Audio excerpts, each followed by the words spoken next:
Assalamualaikum warahmatullahi wabarakatuh. Saya mulai saja kuliah hari ini.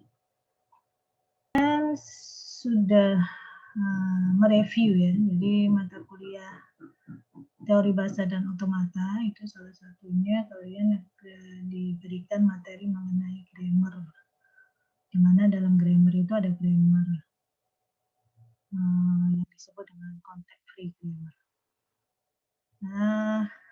Nah sekarang kita akan menerapkannya di dalam natural language processing, di mana salah satu elemen atau step di dalam natural language processing itu adalah bagaimana kita memahami struktur dan sintak dari sebuah bahasa alami.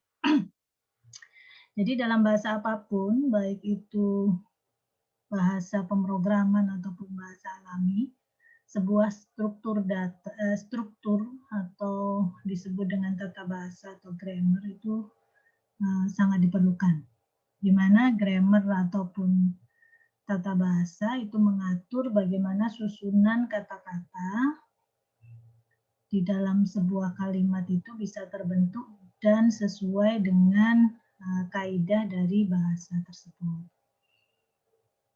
Ya.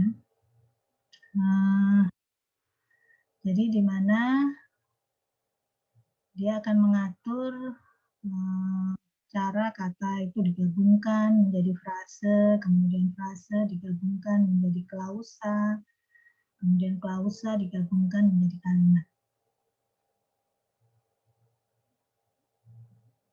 Nah, jadi pengetahuan tentang struktur dan sintak bahasa ini sangat membantu dalam banyak bidang seperti pemrosesan teks, kemudian translate ya, jadi mentranslate seperti di dalam bahasa Inggris ke bahasa Indonesia, bagaimana kita mentranslate dengan baik sesuai dengan tata bahasanya itu sangat diperlukan. Nah ini kenapa kita perlu mempelajari tata bahasa. Seperti yang kemarin kalian pelajari, itu adalah bentuk formal dari tata bahasa ya. Nah di dalam natural language processing, untuk memahami sebuah kalimat, jadi kalau kalimat itu dimasukkan, kemudian bagaimana sih proses menganalisa sintaknya atau tata bahasanya, itu mengalami 4 tahapan ini. Jadi yang pertama adalah post-tagging, di mana kalian sudah mengaplikasikannya sebelum UTS, dan UTS pun ada soal mengenai post-tagging atau part of speech tagging, di mana di dalam part of speech tagging ini tugasnya adalah mengidentifikasi sebuah kata itu termasuk dalam kata apa, apakah itu kata benda, kata kerja, kata sifat, dan seterusnya. Nah, setelah dilakukan proses post-tagging, dilakukan proses parsing. Nah, parsing inilah membutuhkan yang namanya tata bahasa. Ya, jadi yang minggu lalu kalian pelajari itu ada tata bahasa yang disebut dengan tata bahasa reguler, ada tata bahasa context free, ya. Kemudian langkah ketiga itu adalah interpretasi semantik. Semantik itu makna, ya, jadi lebih ke makna. Makna dari setiap kata yang diinputkan. Lalu yang terakhir itu adalah interpretasi secara kontekstual. Jadi kontekstual di sini sangat bergantung pada kebiasaan ya, di dalam sebuah sosial atau di dalam sebuah negara atau di dalam sebuah daerah di dalam menginterpretasikan sebuah kalimat. Nah, ini saya berikan contoh bagaimana langkah-langkah di dalam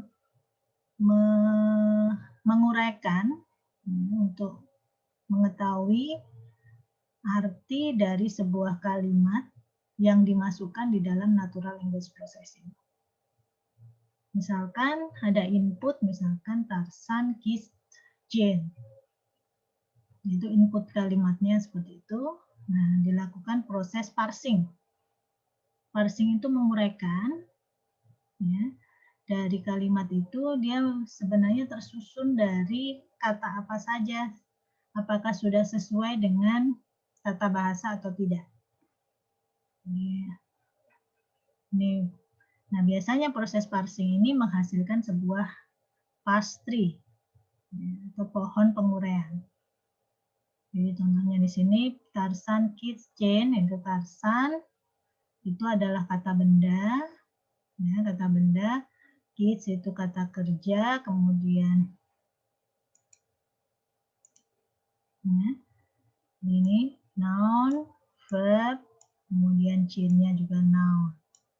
Di mana dalam tata bahasa itu ada tata bahasa yang mengatakan sentence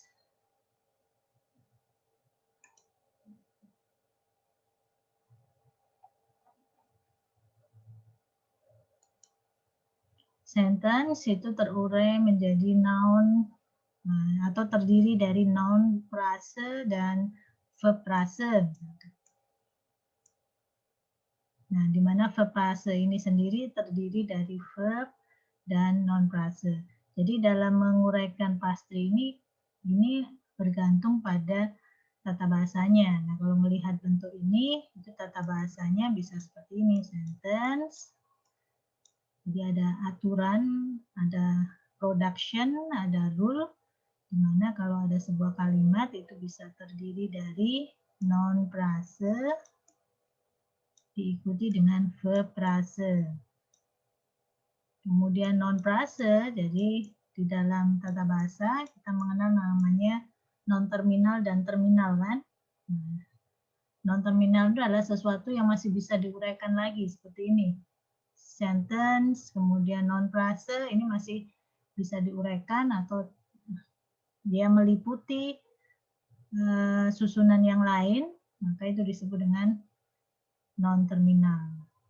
Jadi non frase di sini itu bisa terdiri dari kata benda, di mana kata bendanya itu bisa kata benda spesifik, misalkan Tarsan, lalu ada noun lain itu bisa Jane. Nah, Tarsan, Jane ini dalam teori tata bahasa itu disebut dengan terminal. Jadi terminal adalah kalau di dalam tata bahasa itu bagian yang tidak bisa diuraikan lagi. Nah, dimana kalau di dalam NLP terminalnya itu berupa token-tokennya, ya, token-tokennya. Baik, kemudian ini contoh yang lain, misalkan di sini ada verb frase. Verb frase itu terdiri dari verb diikuti dengan noun frase. Dimana noun frase itu sama, di sini ada frase. Dimana kemudian verbnya itu adalah kata-kata kerja. Kiss, kiss, kiss, dan seterusnya. Nah, ini adalah tahap parsing yang akan kita pelajari hari ini, itu adalah tahap parsing. Nah, nanti setelah dihasilkan pastry, dilakukan proses yang disebut dengan semantik interpretasi atau interpretasi secara semantik. Jadi di dalam interpretasi secara semantik ini kita mengidentifikasi, ya, mana objek, mana pelaku. Jadi agen ini adalah pelaku. Nah, contohnya di sini, siapa sih yang mencium Jane? Jane itu berarti sebagai objeknya. Jadi objek, kemudian pelakunya itu adalah Tarsan. Nah, di sini karena objeknya itu adalah orang dengan orang, maka dia membutuhkan yang namanya instrumen atau alat. Alat yang memungkinkan untuk kata kerja KISS misalkan, itu berarti LISP. Nah, uraian-uraian seperti inilah yang dilakukan di dalam proses semantik interpretasi. Kemudian, tahap selanjutnya itu adalah kontekstual. Nah, kontekstual ini terkait dengan pengetahuan yang ada di dunianya, ya, di negaranya ataupun di daerahnya gitu.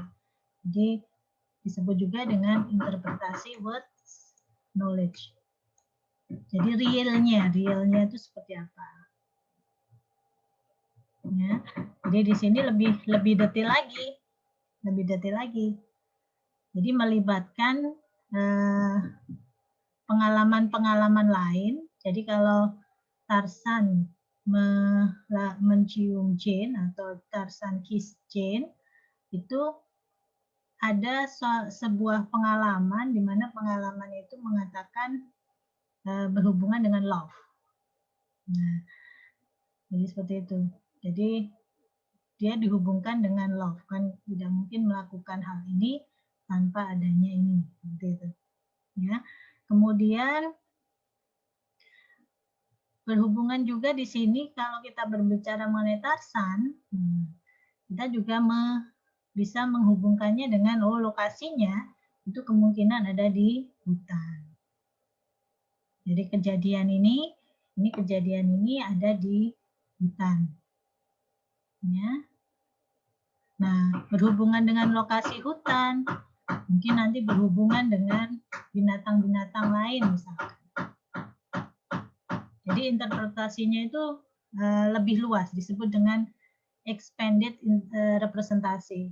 Ya, jadi lebih diperluas. Nah, kalau yang semantik tadi itu internal. Jadi internal itu ya hanya sekedar menginterpretasikan dari kata-kata tersebut.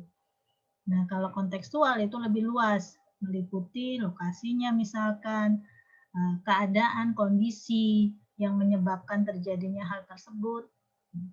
Itu yang disebut dengan kontekstual interpretasi. Nah, dari kontekstual interpretasi ini, kita bisa melakukan analisa dan memberikan jawaban. Kalau misalkan itu kita masukkan sebagai sebuah pertanyaan atau cerita, respon dari cerita ini itu akan bisa dilakukan analisa, misalkan kalau seperti ini berarti apa? Apakah ada jawaban dari cerita atau input yang seperti ini. Ini adalah state-state